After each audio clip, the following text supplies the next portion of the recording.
பனையூர்ல இடம் இருக்கா? தெரியாம கேக்குறேன். எங்க இருக்கு? உசுரே போனாலும் விவசாயத்தை விட்டுறாதீங்க அப்படின்னு படத்துல பேசுறது.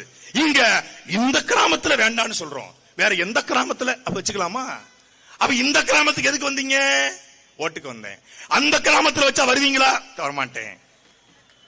தெரியாது, ஸ்கிரிப்ட்ல இல்ல. ஸ்கிரிப்ட்ல என்ன இருக்கோ அதுதான் நாங்க பேசுவோம். ஒரு துண்டு சீட்டு கிட்ட மாட்டிக்கிட்டே தமிழ்நாடு தத்தளிக்குது. இப்போ ஒரு A4 சீட்டு வந்திருக்கு. துண்டு சீட்டுக்கிட்டே தடுமாறியாச்சு. அதுக்கே துண்டு சீட்டுக்கே நமக்கு அவ்வளவு சிரமம். மீனவர்கள் போராட்டம், மாணவர் போராட்டம், ஆசிரியர் பெருமக்கள் போராட்டம், இந்த பக்கம் பரந்தூர் போராட்டம், மேல்மா போராட்டம், மேல்பாதி போராட்டம், வேங்கவயல் போராட்டம், குலசேகரப்பட்டினம் போராட்டம், துண்டு சீட்டுக்கு. இப்ப A4 சீட்டு வந்து துண்டு சீட்டாவது கொள்கையே பேசுவோம். ஏதாவது பிரச்சனை தான் துண்டு சீட்டை பார்க்கும். இந்த A4 சீட்டு கொள்கையே கிடையாது, அது A4 பார்க்கும். ஆக நாங்க என்ன பண்ண போறோம்னா, என்ன பண்ண போறிய? ஆக பெண்களுக்கு, குழந்தைகளுக்கு, மாற்றுத்திறனாளிகளுக்கு, ஆக அந்த வகை என்ன பெண்களுக்கு, குழந்தைகளுக்கு, மாற்றுத்திறனாளிக்கு நல்லது பண்ண போறோம். அப்ப அவங்களுக்கு மட்டும் தான் நல்லது பண்ணுவியா, மத்தவங்களுக்கு பண்ண மாட்டேன்னா பதில் இல்ல.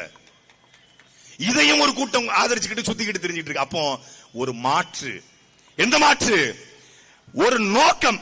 ஏர்போர்ட் வேணும், எதற்காக வேண்டும் என்ற கேள்வியை இந்த நிலத்தில் எழுப்ப தலைவன் எங்களுடைய செந்தமிழன் சீமான் மட்டும்தான். சென்னை வானூர்தி நிலையம் என்ன பிரச்சனை? 1100 ஏக்கர் இருக்கு. பக்கத்துல 900 ஏக்கர்ல ஆர்மியோடைய இடம் இருக்கு. 900 ஏக்கர். அந்த இடத்தை சேர்த்தா 2000 ஏக்கர் வருது. அந்த 900 ஏக்கர்ல ஆர்மி, இந்திய ராணுவம் பயிற்சி எடுக்கிற இடத்தை நீ கொண்டு போய் கிளாம்பாக்கம் பக்கத்துல வை. விழுப்புரத்துல பயிற்சி எடுத்தா பிரச்சனை ஆயிருமா? இல்ல திருச்சியில பயிற்சி எடுத்த பிரச்சனை ஆயிருமா? இல்ல மதுரையில பயிற்சி எடுத்தா அந்த பயிற்சி அங்க எடுக்கலாம். ஏர்போர்ட்டை விரிவாக்கம் பண்ணணும்னா ஏற்கனவே இருக்க சென்னை வானூர்தி டெவலப் பண்ணு, தூத்துக்குடியை டெவலப் பண்ணு, திருச்சியை டெவலப் பண்ணு, மதுரையை டெவலப் பண்ணு, கோயம்புத்தூரை டெவலப் பண்ணு, தஞ்சாவூரை டெவலப் பண்ணு, சேலத்தை டெவலப் பண்ணு, புதிய 20 வானூர்தி அமைச்சிரு. சென்னைக்கு வரக்கூடிய வானூர்தி நிலையத்தில் 80 விழுக்காடு பேரு மதுரை, திருநெல்வேலி, தூத்துக்குடி, தஞ்சாவூர் மக்கள் தான் வர்றான்றான். அதை டெவலப் பண்ண முடிஞ்சு போச்சே. ஜிம்முக்கு போய் உடற்பயிற்சி பண்றோம், லெக்குக்கு மட்டும் போட முடியுமா? பைசப்ஸ்க்கும் போடணும், ட்ரைசப்ஸ்க்கும் போடணும், ஷோல்டருக்கும் போடணும், பேக்குக்கும் போடணும், அதுக்கப்புறம் அப்டாமனுக்கும் போடணும், எல்லாத்துக்கும் போடணும். வெறுமனே பைசப்ஸ் மட்டும் போட்டா இது மட்டும் வீங்கி இருக்கு, மத்ததான் சூம்பி இருக்கும்.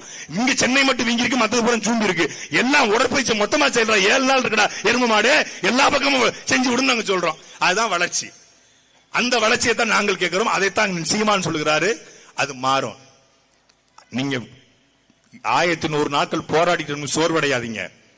என்ன சுப்பிரமணியன் சொன்னாங்க, நாங்க போராடி சோர்வடைஞ்சிட்டோம்னு சொன்னாங்க. சோர்வடையாதீங்க. நீங்கள் சோர்வடைஞ்சாலும் உங்களுடைய அண்ணனாக, எங்களுடைய அண்ணனாக இந்த காஞ்சிபுரத்தில் நின்று கொண்டு நாங்கள் சொல்லுகிறோம், அண்ணன் சீமான்